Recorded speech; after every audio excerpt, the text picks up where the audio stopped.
Mediocre Disc Golf Podcast, an average podcast for the average disc golfer. As always, I'm Evan Amstutz, joined by the guy who's confused why Prodigy wants Gannon to wear a suit, Dan Hesser. We're happy you could join us. Dan, how are you doing today? Hey man, I'm doing good. I'm doing good. Good. I feel like every time during your intro, you're like, "Ayo," and I always want to be like, "It's me." You already tried to throw me off enough. At I this know. point, I just open it on a different screen so I can look away. Smart plan. Smart plan. How are you, man? What's new? What's going on? Ah, you know, just a Gannon and some legal issue, but I watched a lot of the All-Star this weekend. They're doing a really good job with it. It's exciting, even though it doesn't look like it didn't look like it was going to be close, and then it ended up being close. So that makes it at least the doubles and singles exciting. Doubles and singles are exciting. The entire skills portion they can do away with, in my I think they opinion. can do away with the accuracy thing. The putting thing is fun. The The putting thing is like okay. How exciting can it be to watch? I mean, it was cool to watch Alexis Montano set the bar, the benchmark, right? That was super cool. But like, how exciting can it? Like, it was just like meh. What if they did it like the NBA 3-point competition where you have a set time limit, so you're just having to like rattle off putts and move stations that way? So And that would be like, more exciting, right? yeah, Like to say you however many stations you can get through in X amount of time. That'd be way more exciting, right? Because they're like yeah, rushing. Like that'd be fun. That'd be yeah, super fun. yeah. Take out that kind of like they get to sit there and do their full routine. Like make it a little Rushy. yeah. Sure. Add Yeah. some more pressure. Same thing kind of with the distance competition. Don't Either get me limit the started. rollers or say no rollers whatsoever. It's a distance I competition. have never seen a distance competition where the disc is counted further once it's hit the ground. That's not a distance competition. Yeah, I agree. It Like was a bit weird. It was fun, and then it was like, oh, they threw down a Calvin Klein realized Calvin Klein, Kyle Klein realized that he's not gonna be able to get an air shot out past where Simon and Calvin. That's where Calvin came from. Where Simon and Calvin put their shots. So he's just like, I'm gonna throw down a roller with like my last two. And then Kevin Jones is just like, well, I'm not gonna beat a 700 600. feet, yeah, Yeah. 680, whatever. Yeah, like the dude should have counted as soon as this disc hit the ground. So like 250 feet. Congratulations, man! You threw 250 feet. At a boy, you just set the freaking world record for females under the age of 10. Who cares?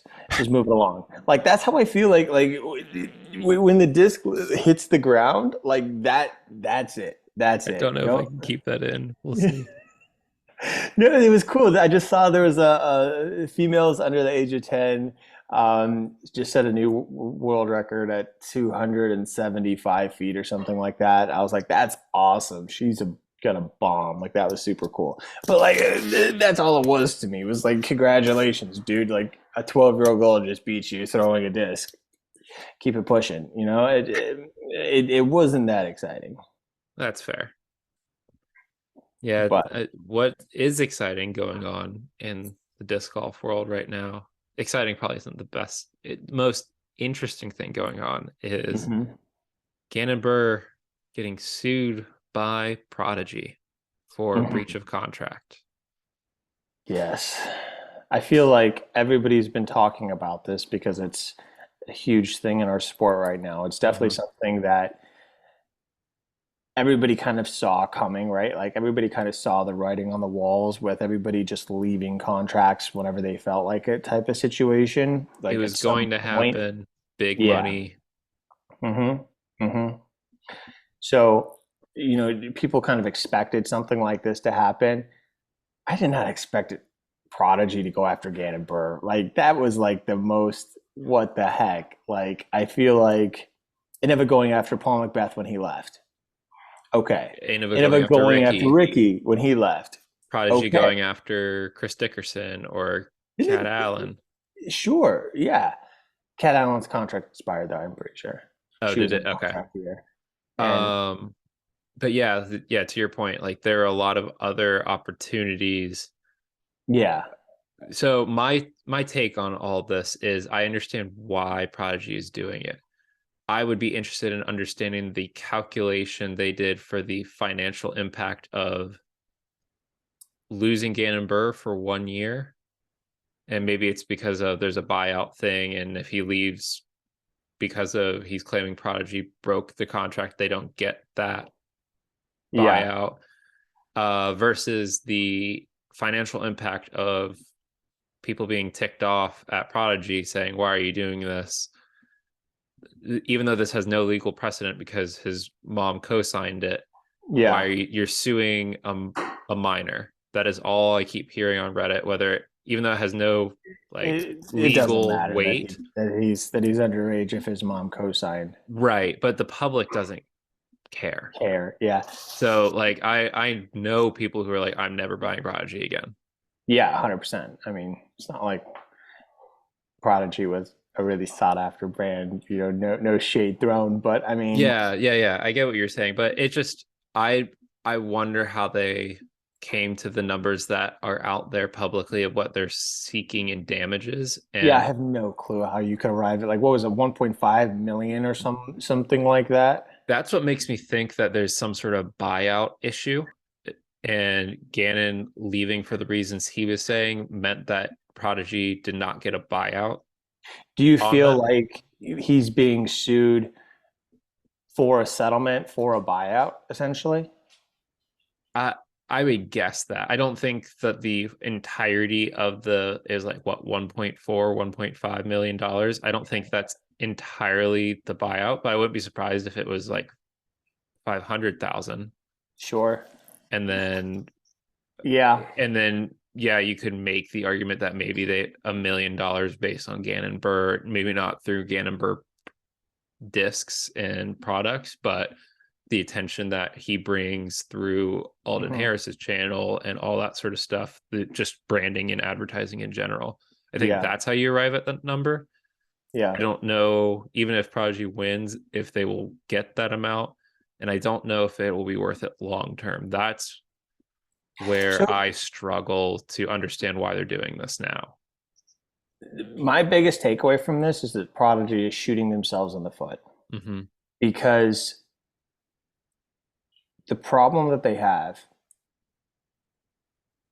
I'm super, 1,000 miles in the sky looking down, just bird, like I have no, but the fact that they We are said, not lawyers. Nothing that we yeah, say has any legal precedent. yeah, all that sort of stuff. Just contact Chris Clark; he'll tell you all about it.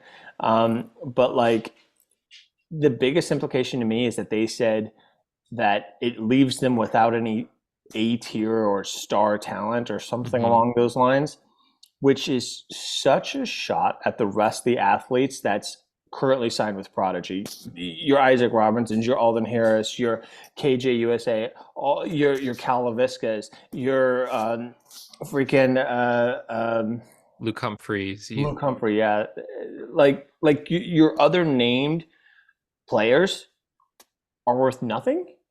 yeah. Like I get that they Imagine that. weren't performing at Gannon's level, but the fact that you just said that these guys are worth nothing, dude, I would be so pissed right now if I was any one of those guys and to have my sponsor tell me that they're essentially So, like, let's take friend of the show, Isaac Robinson. sure. He won Idlewild. Yep. Did Gannon win an Elite Series last year? He He won a won. silver series. He won the Santa Cruz Masters Cup, He did. and he won a major. He did. This might be a hot take here, but I think Gannon Silver Series doesn't particularly count, especially that was a weak field because that was one of Yep. those Silver Series on the way out of a region, on Yeah, the it way was a up. weak field. I mean, good for him for winning. It was awesome to Yeah, see him it take it was great down, for. but it was a weaker field. Yeah, I don't have the statistics in front of me. I'm not Statmando Evan, but I'd be. I don't look at Gannon Burr's season and go, it was astronomically better to put them in different tiers It than it Gannon's. So it was And better so as what is in like it, the top five finishes were mhm. better, but Isaac They're both also all-stars. competed. I know they both were all stars. KJ USA was an all star. Isaac, what, placed number two on tour, like in the tour Hmm. championship? Like he's not like you are an idiot, Prodigy, for dissing your players like that, and I mean that from the bottom of my heart. I don't know who Prodigy people actually are, who owns them, Yeah. but golly, Yeah, if I'm Isaac whenever and Alden and like all these guys coming back around, I'll be like, legally, you stated that you don't think I'm good enough. Meanwhile, all these other companies are telling me that I am good enough and I am worth right, these things. right, I have no interest. exactly, But exactly. Like if you aren't going to put your faith in me, if you're going to publicly essentially talk crap about me, and if you are like, why would I sign with you guys again? Like, I feel like the entire freaking lineup is going to dissipate rather quickly. and also, I mean, even if they did in that whole 30-day cure period take care of some of that stuff that Gannon Buhr supposedly had issues with, yeah, or they come back and say, well, it's technically not part of your contract, so up yours, bud.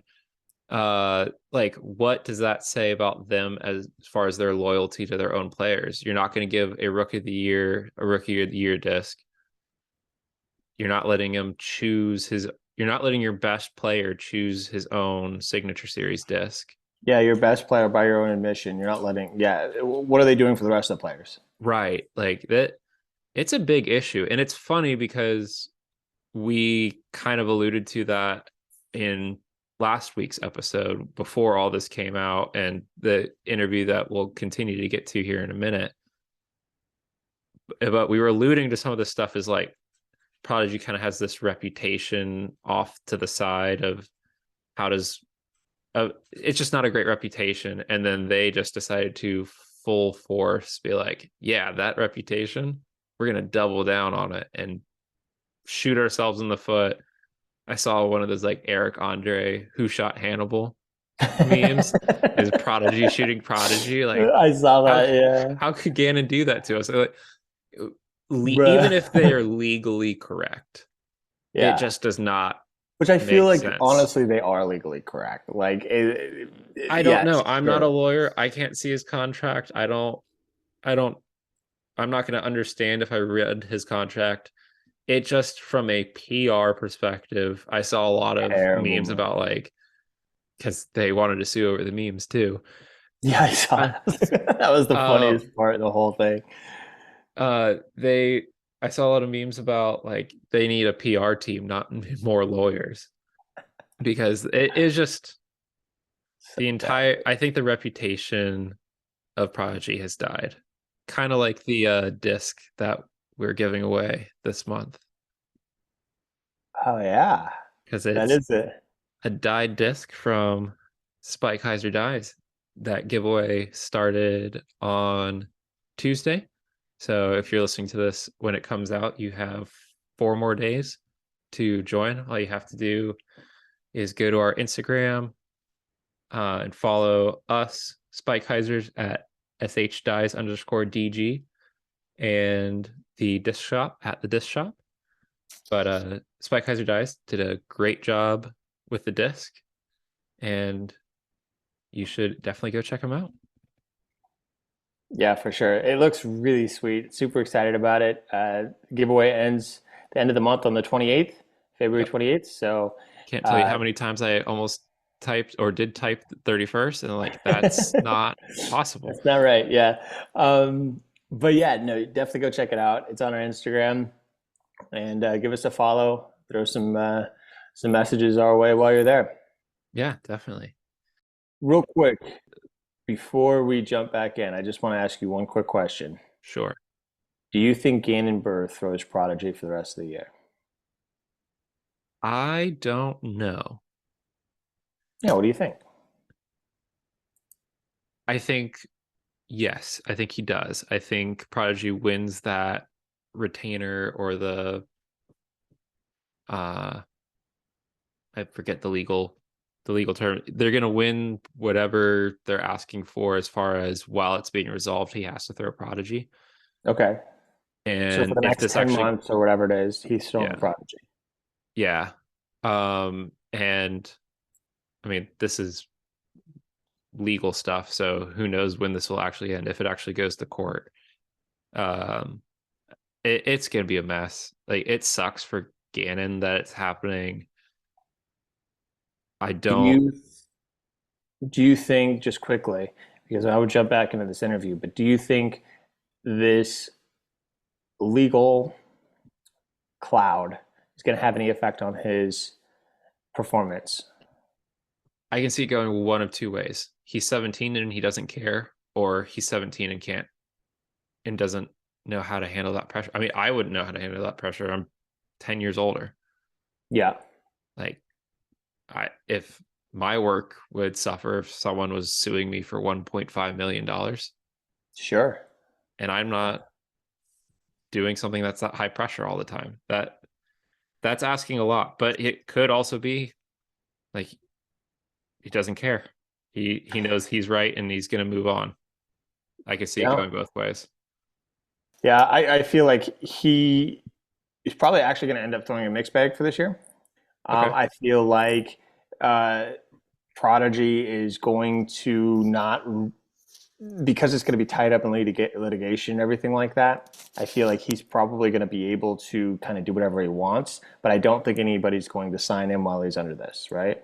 Right. And I feel like because of that, he's going to throw a mixed bag, which is kind of cool to see what he could do with like a Halo Destroyer or something like that. But that's an That'd be option. super cool, especially if it's like Infinite sees the light and they're Yep. like, Yep. why don't we just pay him big money and Sure. instead he gets to Yep. throw Yep. a mixed bag? Whatever he wants. It'd be Mm-hmm. sick.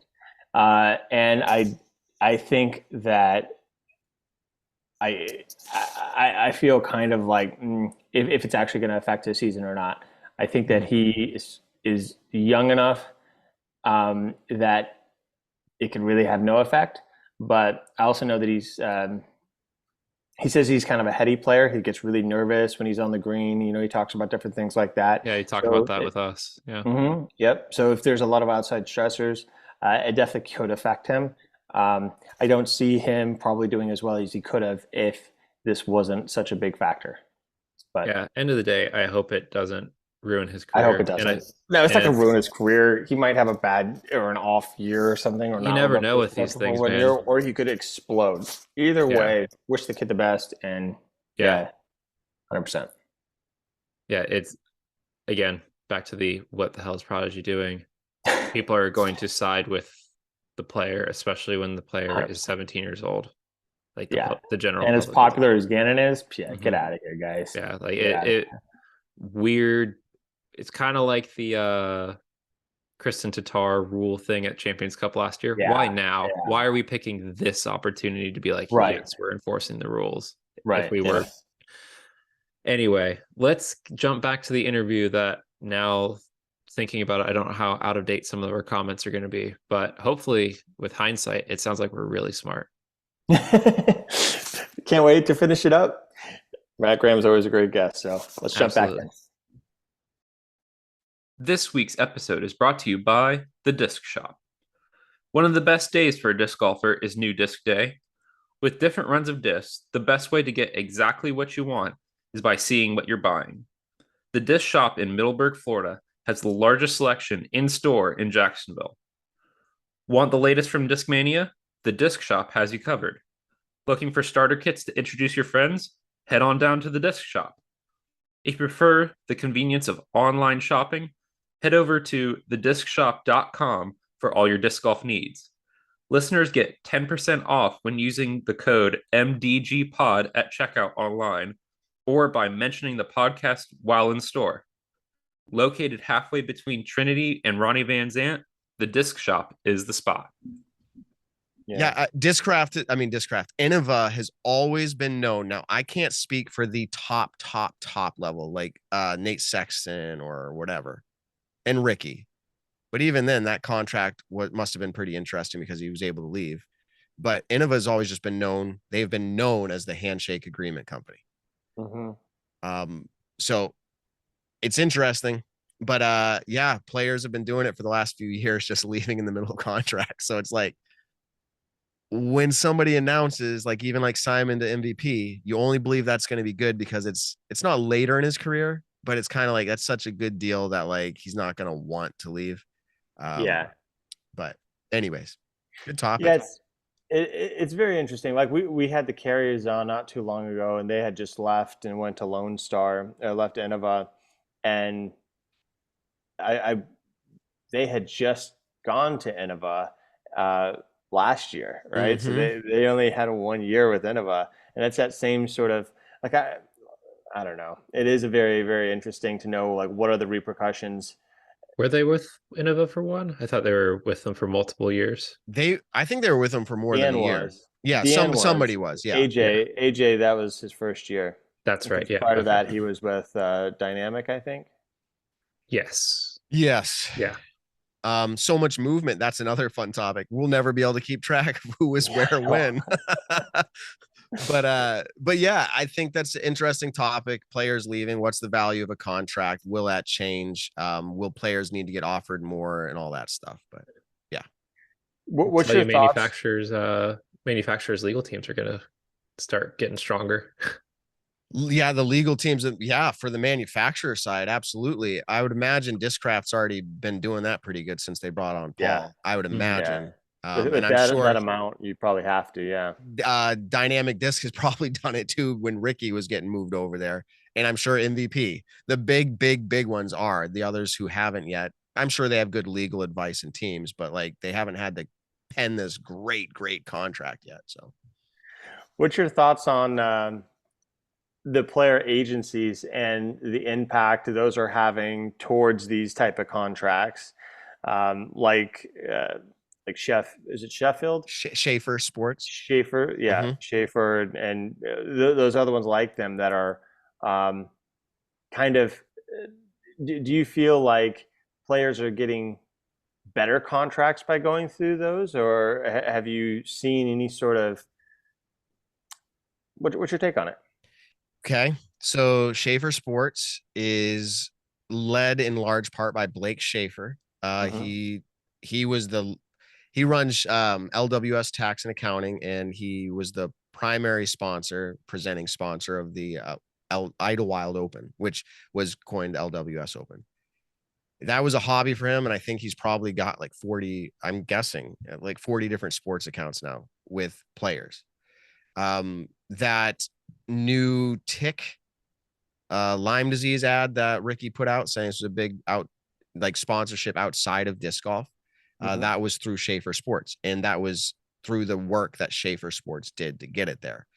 I know that doesn't sound earth shattering, but like that's a big non-disc golf brand that came in and said, I want to sponsor Ricky. I don't know the number details, but that's one that they brought in. You go back to 3 years ago or so, um, and you have I'm trying to remember the name of it. I think it was DGI Group. This was I remember Paul Macbeth was part of it. Ricky was part of it. Paige, go down the list, all the big names they had brought in to say, we want to do this. We wanted, and I think they were outside of disc golf, but that we would like to do this. And it kind of, they are working to get these deals lined up. But I think a lot of the players are realizing too at the same time that like, it's fine, you're doing this work for us, but like we're doing okay by ourselves too. So Hmm. it goes both ways. I think if you have the ability to just make a good income and you have someone working to get you other endorsements or contracts, that's great. Um, but people are starting to use them a lot more. People are starting to use them a lot more. I'm trying to think out loud. Like Nate Perkins is really interested in that kind of a thing, and he just kind of announced he's done touring. But I think Yeah, he, but I think he's going to help. I'll say coach players on how to make these deals, kind of be like a player advocate, if you will. because didn't Calvin Heimberg sign with? Gosh, I'm so bad. Trying Is to it Beacon? remember. Beacon, Beacon? yeah. Is it Beacon? Yeah. Yeah. Yeah, I think it was Kevin Jones, maybe too. Hmm. Maybe. Hmm.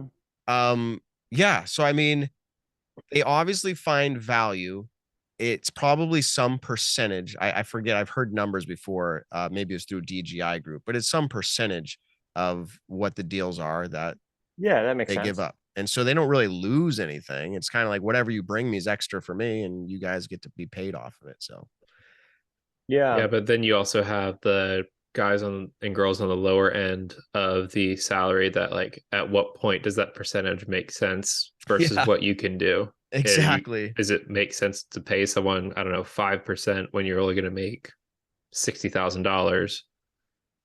Yeah.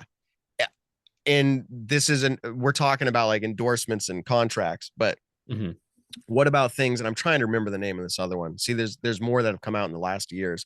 Actually, a friend of mine locally had started it. They don't live local anymore, and Drew Gibson was a part of it. And I'm trying to think who else. You might recognize the name Steven Scanzaroli. He did stuff with Prodigy for a little bit. I want to say as like an ambassador captain or something. But long story short, is he started like this player. I don't remember what he called it. It's like I had him on the show, and I apologize. It was like some player, not media group, but it was like an agency for players where they're like, we will provide you everything that you don't want to do. So we'll take care of your social media.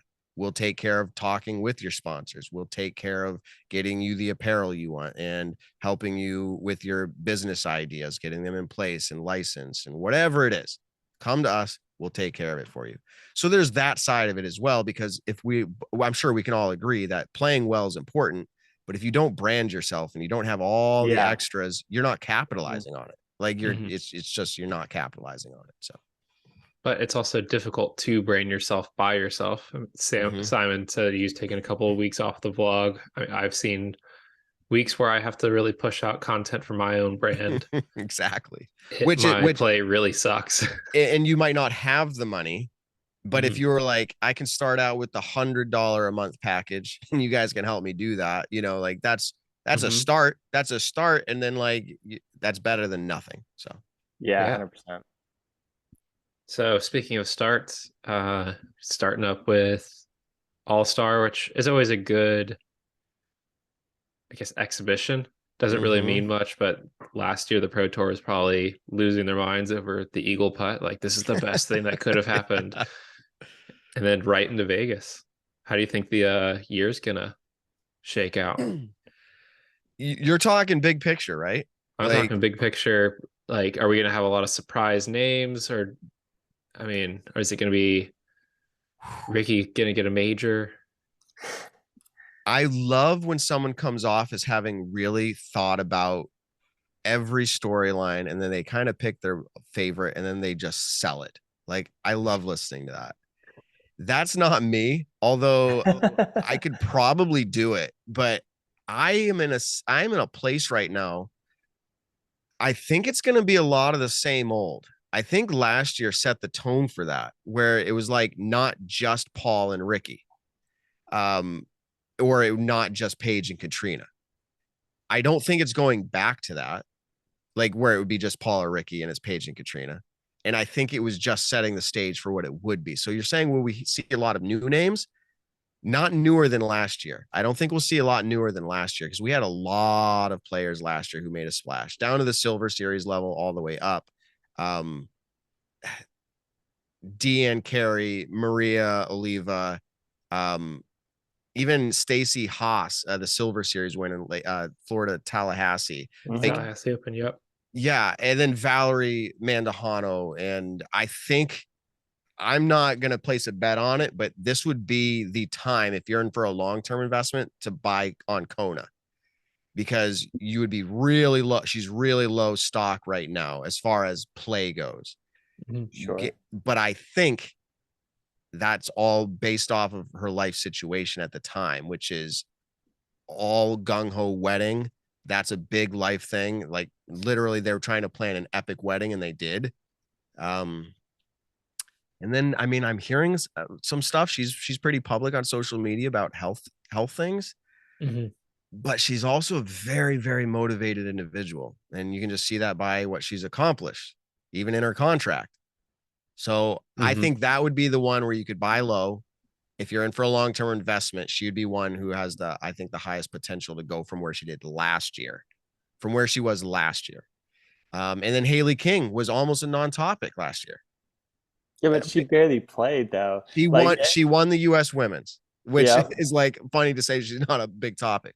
But yeah, she barely played. And that's my point, is like she's coming back. So I think we're gonna see a lot of the same, but not new names, if you know what I mean. Like we're gonna see like all these top 10 women, they're gonna be the top 10 women. I don't think we're gonna see a lot of new breakthrough from like 15th, you know what I mean? Up. As far as MPO goes, if you listen to the Nick and Matt show, you know I like to pick on Calvin. The dude, and I always say it, he's the best player in the world to not win. Like, and he did get the win eventually, right? He did. But I believed it. He legit amazing. He was averaging second or third place for a whole season, pretty much. Yeah. And you're like, what is it going to take for him to win? So I just started picking on him. But so I don't know. He'll always be there. I don't think we're going to see anybody new there either. The storyline that I'm interested in the most is what's Gannon going to do? Is Paul going to continue to? He was kind of, I hate to say it, he was average for Paul Macbeth standards. Against himself, he was average. He was extraordinary against the field, but for his self, like, is that what we're going to start to see? Average for what we would expect from him. He won. He's also battling injury for the first maybe third of the season. With he wasn't really able to forehand. So, yeah, even at Worlds, like you said, I mean, there was things that were in his way for sure. So all I can say is I'm excited. I am excited to watch it. You heard the announcement about live disc golf for days, for everything under the sun, Silver Series to pre-shows, middle shows, post shows, all holes, FPO, MPO, and that's just live coverage, which my take there is that the live coverage is going to be the best that we've ever seen, ever. Do you have any from you're obviously connected with the Pro Tour and disc golf network. Do you have any sort of, because sometimes as a viewer, just casual viewer watching it, sometimes the post-produced is so much better than the live in some areas. Do you think that the live will ever get to that point of? I need you to be a little bit more descriptive, or at least define for me when you say better. Are you talking quality of actual clarity? Like, yes.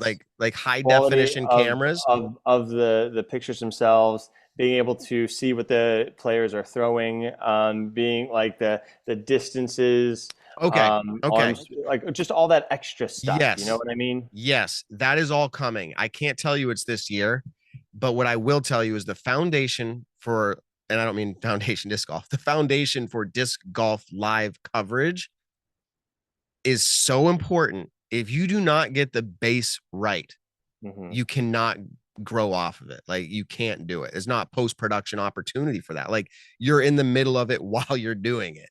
Like, so it's so important. I talked to Catch Cam Sam. He's another guy that came out of the Northeast up here, and he is now their manager of live broadcast. He's on the ground a lot. That's how he got the name Catch Cam Sam, but he's really in charge of the whole live production on the ground. And that's a pretty big production now. And when I talked to him at Maple Hill, he said, Matt, we're running, for all intents and purposes, the most expensive like gamer stream that anybody's ever seen. Like, each of our cameras are like, $20,000 with all the goodies on it. And we've got X amount out there. And each of our, Teradecks that are streaming through the cell towers, like, they're doing it all. Like, if you were a gamer, it's the same thing, running into like vMix software or OBS or whatever they're using. And that's how they're doing it all. And it's like, for what it's worth, when I watch, now you're talking about clarity, I'll go back to that in a minute, but when you talk about like the production value, maybe it's because I know how much goes on behind the scenes. It, to me, with how far they've come in the last 2 years, is absolutely phenomenal. It's like, they're running real-time live replays from multiple angles, like without a hiccup. They're not running ads every single shot. Like, it's not like, okay, time to go to an ad break. That used to be a thing in disc golf. You're now barely getting that. They're doing really cool like intro packages. Like before the tournament, if you catch the very beginning of the live event, they're running like intro packages to hype you up, and then like right into the like pre-show type deal. The fact that they announced a pre-show and a post-show, the middle show will be interesting, but pre and a post tells me that their level is going to be even better. I said on our show last week, you got to give them a little bit of grace out of the window, like out of the gate, but the amount of work and effort that goes into putting on a live pre or post show, pre would be easier because you have some time to set up. Post show is going to be insane because I bet you they're going to run highlights and there's going to be people ready to talk about these things that happened just prior before, which I'm just telling you right now, kudos to them. It's a massive load of work. The quality, that's a good question. I think it's going to have to go to faster internet because that's how they're doing it right now on the cameras, faster internet on the cameras. And they could start to pump out better quality, or they're going to have to switch to something like fiber optics, which now we're going to like PGA level, which is millions of dollars. So do you think I don't know if we'll get to that, but I feel like 1080 right now is acceptable. Do you think if they, I am such a novice. Yeah, ask your question. All that AV, and I might not have the answer, but I have my perspective. Do you think if there was a longer delay, so it's live, but let's say it's like an hour delay or something like that, that essentially they can upload it at a higher resolution? The answer is maybe. The technology out there would be capable of that. I don't know anybody that does that and how that would work to do live production that way. But anything's possible. But they're sending a pretty high bit rate through. So like, not to get too into the weeds, but Jomez is probably uploading, if they're doing 1080, I don't even know. Did they upgrade to 4K yet? I'd have to pull up one of their videos. Not sure. I'd have to pull up one of their videos. Maybe I shouldn't do that while I'm talking to you. But if they're doing 1080, they're probably at like 16 megabits a second. The disc golf, and I know numbers probably don't mean a lot to you guys or those listening, but like if the disc golf network's uploading right now, they're probably uploading 10, which 10 makes sense. So with what they're doing with the quality of picture and all that. Yeah, but what's interesting is for 1080p, you don't need, yes, you're going to get a better quality, but like look at the Nick and Matt show. And if you just look at my cameras, I have the nicest camera in the show, not saying, aha, look at me. I just mean like out of the whole show, like that's the camera that is the nicest. And I only upload at 6 megabits a second. And it looks really good. It's not so much the megabits as it is how they're encoding it and all that stuff. And just for what it's worth, there are some events where it's worse. If you think back to some of the events, that's just the way it is. It comes down to cell signal. For what they're doing and what they're paying for it, we're getting top notch. Literally, I know it sounds funny. What they're paying, though, what we're getting, it's as high as it can be right now until somebody decides to do massive, and I'm talking $1 million upgrade or more. Like it's big. So they probably have to come with an ESPN or CBS Sports intervention at that point, because I mean, some of our best courses on the planet are out in the middle of nowhere. Like I remember trying to get an Uber from Daylaw was an awful experience, and that's but they're planning everything around the future now, though. Like they're literally picking courses that they know that they can produce on at a high quality. And so that's another thing that's going into it. The courses they choose, where they choose them, all of that now is starting to play a part. Everything from the production to the fan experience. And so, yeah, it's going to continue to grow. I think when I said that earlier, Dan, from a production standpoint, what they're producing is 1,000 times better than 2 years ago. Yeah. And I sit there and actually enjoy, I mean, just about everything about the live experience. I would give up. Now, this is just me, and you're going to hear my bias. One, I like producing live stuff. Number two, how long have you been disc golfing? COVID. We're both COVID babies. Yeah. So you do not have the experience. Now I'm going to sound like the old man. I hiked up the snow and the hill uphill both ways or whatever, Both right? ways. Yeah. Literally, I'm like shaking my cane. I watched live coverage from, let's say, Terry Miller or Avery Jenkins walking around with a cell phone on like Facebook Live. This was literally that was the coverage that was available. That was it. And I would sit there and watch, like, it was insane, but we would watch it that way. And so it's just a different perspective I probably have, which I get it's different, but like, I'm like, man, the advances we've made in the last 5 years is insane. So I made a hot take here. I said it's going to be the best we've ever seen this year by far, because last year I was impressed, and I know they're continually working to say, how can we take the production value to the next level? And quite frankly, I'm pretty picky for coverage, and I don't see that same quality deficiency that you're talking about. I don't see it. It could come down to the buffer rate on your side, and that could be true for everybody. If you're comparing it like, oh, GK Pro skins match, absolutely. Like, I see it. Like, they probably are recording a lot of the stuff in 4K at a high bit rate. You can see it. It's a different thing. And I enjoy the live. I enjoy live much more. That's just my opinion. Yeah, I think post-produce also has a massive advantage of they're focused on one card. They have they have hindsight, so they can focus in on really important events. Whereas when you're live, you're trying to jump around to these different things. You're probably going to miss an important moment at least once a tournament and maybe have to cut back. And oh, I see what you mean. They're not actually missing the coverage, which is interesting. Right. They're actually recording every camera all at once on their separate tracks. They're doing that. Right. So if they did miss something, they can always pull it up. But it's just, I think post-produced also, like, for me personally, I grew up playing ball golf and watching the PGA all the time. I'm used to the and you call it ball golf. I did not call it ball golf. At work, I have to call it regular golf. There you go. I get weird looks if I call it ball golf. But I'm used to all right, here's a shot.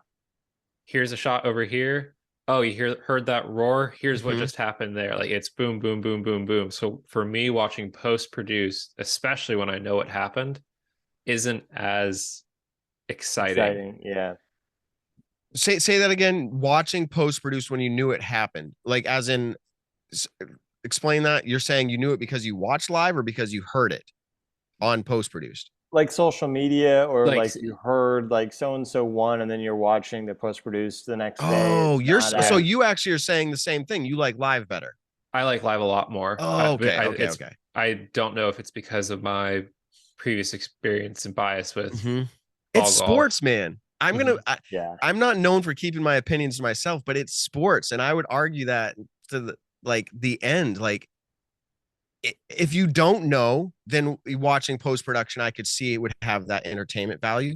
But even then, it still feels like even the commentary, more or less, they know what happened. And like, everyone here is kind of manufacturing this excitement. Great product. Absolutely. I want to make sure I'm not saying it's not a great product. It's not going to be the most exciting. And one more thing, where we've come in the last year, that's another thing that I've seen. When we started our podcast 3 years ago, every single time we talked about a tournament on our show, so many comments would come in. Spoiler, I'm not going to listen to the show. This show stinks, man. Spoiler alert, spoiler, blah, blah, blah, blah, under the sun. Like, everything was bad about how we would talk about an event. And I couldn't believe it. I'm like, an event happened. It was live in public. We're recording a podcast live about what happened at that event. It'd be like the Super Bowl, right? And we started talking about it now. And people are like, bro, you're spoiling. I haven't watched it yet. And I'm like, well, that's too bad. Like, you're behind the time. Like, I'm the guy that would watch live updates on Google, like when an event's happening. And I'm being serious. Jomez, GK Pro, I love watching them when I have downtime and I just want to be entertained, like purely just relax, have it on in the background. I love that. But when a live event is happening, if I can't watch it live, I'm watching UDisc update. People can call me crazy, but that I'm happier to do that than to wait and watch Jomez next day. Like, that's just me. I also know with that, I'm going to pull up Instagram, and my disc golf Instagram is going to be with whoever wins. I might as well keep up with it myself anyway. And it doesn't work for everybody. Not everybody wants that. And so I don't want to like be polarizing to your listening audience, because there's people I already know what's being screamed through their speakers and their cars. Like, I don't have the time, Matt. Like, I work and I play disc golf on the weekends. So like Jomez is better. I will say, for you and your choice, you're correct. Like, that's just plain and simple. But for the vast majority of people who enjoy sports, it's live. And you can't convince me otherwise. But for you, everybody has a different way to watch it. Some people watch NFL live package, like they want to watch everything after. They can't watch every game at the same time. I mean, you can, but not well. So like people will watch stuff later too. Like, that's fine. I'm just saying, generally for sports, it was intended to be viewed live. Disc golf's different, but not that different. I agree. So why don't we run down the majors? You want to make some predictions there? Oh boy. And then we can that you can hold me to later on. Yeah. We haven't even seen the first tournament and predictions. Champions Cup. It's gonna be Dickerson, Ricky, Calvin, and Paul. There's gonna be others who are gonna be on the lead card somewhere in there that I don't care to predict. Casey White. No, I'm kidding. It won't be Casey White. Simon's going to have a few hot rounds, but he's not going to end up on the top card at the end. So that's Champions Cup. By the way, I love the addition of that major. I think it's such a good cool course. Love that. Yeah. And what's interesting is it was going to be a rotating event in the beginning, and now they announced that it's there, but it's not, still hasn't been said indefinitely. So I would hope, though, I would love for that to become indefinite, but it's coming down to people walking the venue. Last year, there was a lot of news coming out of there that the fan experience wasn't that great. Just generally the fan experience wasn't that great because the viewing and whatever else went with it, paying and all that stuff. But so they'll figure that out. Worlds, you would be crazy not to put Paul in the top 3. But it's hard to predict who's going to get number 1, not seeing anything in the season yet. Yeah. Who would I like to see win Worlds? This is like, it starts turning weird because you're like, part of you likes the storyline of like Paul getting a 7th. You know what I mean? It'd be like, and I don't care what you think about New England Patriots, but when the Patriots started like going on that run, I'm from up there. I'm from here. When you start going down that line, you're like, this is insane. It's almost entertaining in a way of like, will it ever end? Like, not that, and people are going to think I'm entitled, but I used to be like, man, like, I'm kind of getting bored. Like, all we did was win. And so like, part of me would say, yeah, I want to see, like, can Paul do it? But, and the other storyline is Ricky. He's only done 2 ever. And his last major is like 2 years ago or longer than that, 3 years ago. It's like a long time ago. Okay, I'll say it. I hope Gannon wins Worlds. Like, that would be epic. It's not my hot take. I don't know that he will. I'm not predicting it, but that would be my hope. That'd be very cool. USDGC at the end of last year, Worlds this year. I could go on and on, but I think we're gonna see a lot of the same. USDGC is always exciting, no matter how much they change up the rules, or not the rules, but the courses, the course of play. Yeah. And what major am I missing this year? Is the European Open? Is it back? It is this. Yeah, it is back to back years. Yeah, they're doing 4, which I like a lot. Man, I didn't pick Eagle, but I have to believe that he is going to be a contender at all of these events. Is he going to win one of those back to back at the Beast? He obviously can play it well. You can play it without a forehand well. Yeah, it's crazy. True that. So I don't know. That's kind of, and I only went on the MPO there. I think for FPO, and I'm not going to belabor all of this. I think it's an interesting story because Paige, I love Paige, and I talk disc golf, so I just have to be open with my thoughts, even if I love the players. I feel like, in a lot of ways, like Innova, was the big dog in town and didn't need certain things. And I feel like she kind of got to that place where it was complacent. Yep, a little bit. I don't want to say taken for granted because she loves the sport with every part of her being. She loves it. I remember asking her once, what happens like if you were never introduced to disc golf or like everything that your dad did for you, or like, like the introduction and all that. And I was driving in a car, her and Alyssa, and I don't remember if anyone else was there. And she thought about it. She gets the interview whenever she's around me. I'm like, sorry, you can't just hang out with me. I got to ask you questions. And I remember she really thought about it. She goes, I really believe I would have found disc golf no matter what. No matter what. Disc golf is for me. It's what I was born to do. Like, she loves it. So, but my point is, I think she got a little complacent, but I think there's a lot more going on there. Identity was a very big thing for her, I believe, the last year before the season. The whole Hawaii thing, time during the off season, not really, quote, practicing and being that driven person. I guess my point here is I still feel like she's still in that who am I stage. I still believe that as a person, not necessarily as a disc golfer, but what that's doing is affecting her on the disc golf course. I think she's there. She has the natural talent. She's going to win some. She's going to have the ability, but you're also going to see a lot of those downswings that we saw last year. I think it's going to be a lot of the same with her. That's my opinion. Kristen, there's no way she wins at the same rate she did last year. I say no way. Prove me wrong, everybody. Listen to this later. But I don't think she plays at the same, but that doesn't mean it wouldn't be successful, because what she did last year, the events that she played, she did a phenomenal. So if she plays more events, but she only wins what she did last year, that's still an incredible performance of a year. So Haley King's back. If she can find her real burning passion to like, I want to do the best that I can, keep my mind in it, go. Valerie Mandahano, I'm giving you all the names. Katrina Allen, like, she's been working on her form, which is interesting to see a player do that, to realize my form is off and I'm going to work on it.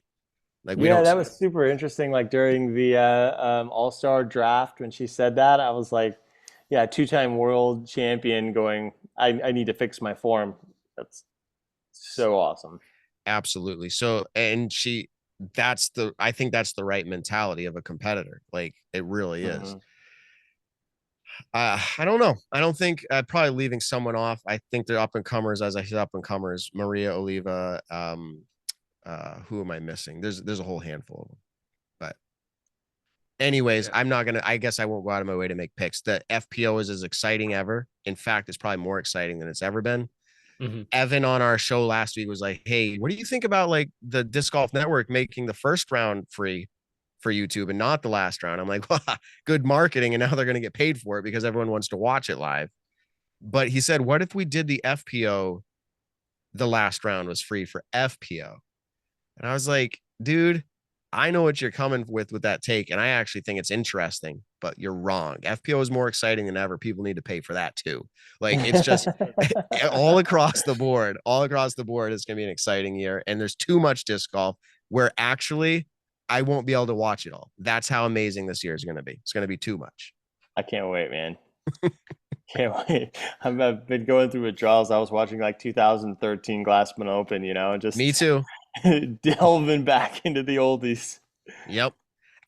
Back to the live conversation real quick. I actually ran USDGC like from 2000 and like, I don't remember what it was, 18 or 19 or 20. So it was recent, but it was the live version. And I just had it running in my living room for like 4 hours. Like, It's awesome. It's great. Yeah. I love watching it that way. So Yeah, for Yeah, sure. what was the one, the first Eagle McMahon glass blown open where he fell apart? That Jomez in the vault video cycles through my YouTube algorithm every now and again. Like, Is I think it this knows the when it's the broken off. claw one? When he punches the ground and breaks his hand? No, that was no, No, that USDGC. was This is where I think it was Eagles' first time on lead card, and it was the last round of Glassbone Open, and yeah. he just implodes. that was really a Unfortunately. breakout. That was his breakout event. Where people are like, who's this? And then he was over at the Australian, I think it was the Aussie Open is how they say it, which by the way, that event kind of fell off. Like it used to be a thing that a good handful of pros would travel to. And he performed well there. And we're like, this kid is actually good. Like he's coming to win. And he choked. Again. And you're like, man, is this going to be his MO? He came over to Maple Hill that year and he was leading coming into the last hole. He had it's hole 18. It's a tight, small green, but he had a simple upshot, choked, just literally like not in his position, but I could throw that shot. So in his position, like he just didn't have the experience is my point. Like it was the stress and the pressure of it all, choked again. And I'm like, man, but he's come around. I think he's earned his stripes and he's just like, whatever, I'm the best now. Got to watch him at Goat Hill. Oh, cool. You did? No. It was on, Oh, I thought you were like out there. I mean, that's awesome. No, yeah, that would have been cool. No, no, but we got to see like I'm saying we as like the audience, the disc golf audience, got to watch him at Goat Hill, and his putter looked hot. He's definitely got some of those. He's planning to play almost all of the events, just Yeah, about, which is awesome. He's definitely going to be somebody to talk about for sure. He's for sure. But well, Matt, we've kept you going for a little while. It's what I do.